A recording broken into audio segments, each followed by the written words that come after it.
Hi everybody, this is Bug-Ass Reviews, and today I'm going to be doing a review on the McFarlane Toys Haunt figure.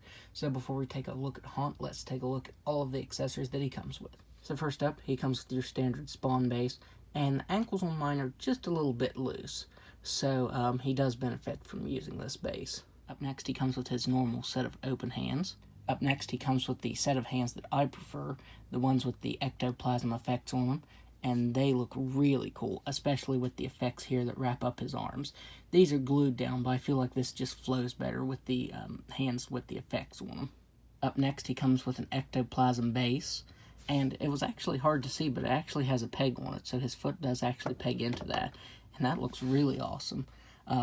As I said, I didn't realize this was actually a base. I thought it was just a piece to put by his foot. But yes, this is actually a base that his foot can peg into. And finally, he comes with this really long ectoplasm piece, and this looks really good. The sculpt detail to it is really nice. And it has that light grayish color painted over top of it. It's cast in just a dark gray, and it has some paint detail over top of it. So that looks really awesome, especially when it's on him.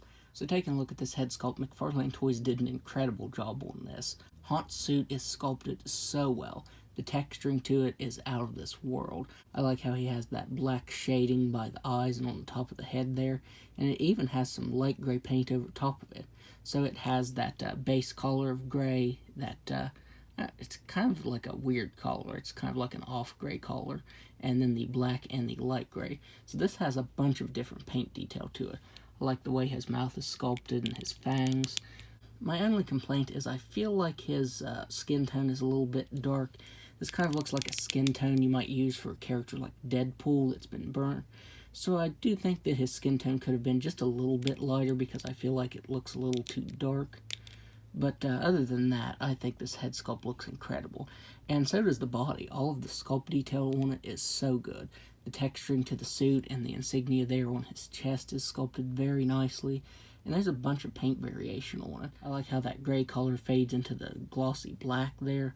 That just looks incredible. Even his butterfly joints have that sculpt detail to them. He has the black that fades into the gray for his hands. And these actually use new types of joints for the wrists. I can't remember if I've reviewed any figures that use the new ankle joints, but this is similar because this isn't your typical ball joint. This actually has sculpt detail to it. So this is sculpted, and that is done really well. I really like the new joints that McFarlane Toys are using. I didn't mind the ball joints, but they didn't have any sculpt detail to them, and McFarlane Toys is fixing that with this new type of joint. There is the back of the figure. You get more of that really good sculpt detail, and then you get the black fading into that grayish color, and that looks really good. He even has that ectoplasm effect piece down here, and this is glued to his shins, just like it's glued right up here on his forearm, and that looks really nice. And just like with the wrist joints, these use the new ankle joints where the sculpt is over top of them. So that looks really nice. So now let's go ahead and go over his articulation. So for his head, he can't look back at all. That is my only complaint with this figure, is the head can't look back at all. The pose I have it in right now, which is just a standard pose, is the best you're going to get. Now he can't look down all the way, but he can't look back at all.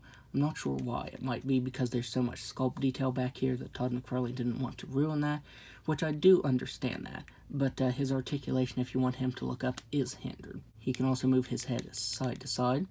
He has ball-jointed shoulders that can move all the way out. He has some really nice butterfly joints. The left feels like it's a little more fluid than the right with its movement. He has swivel at the bicep that can move side to side.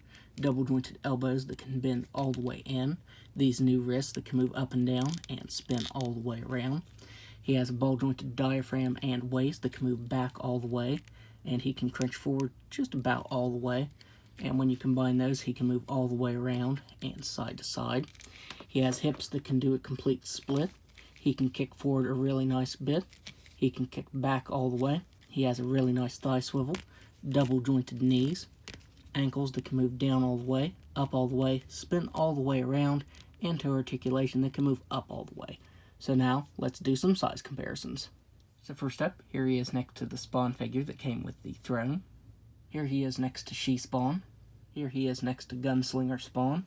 And finally, here he is next to the Platinum Redeemer figure. So overall, I would highly recommend picking this up because this is definitely one of my favorite figures from the new Spawn line. Him and the Spawn with the Throne are probably my two favorite figures from this line. This Haunt figure is incredible. My only real complaint is that the ball joint on his head doesn't allow for much articulation. But other than that, this figure is very, very rad. So that's my review. If you like this review, be sure to hit the like button and subscribe to my channel. Thanks for watching.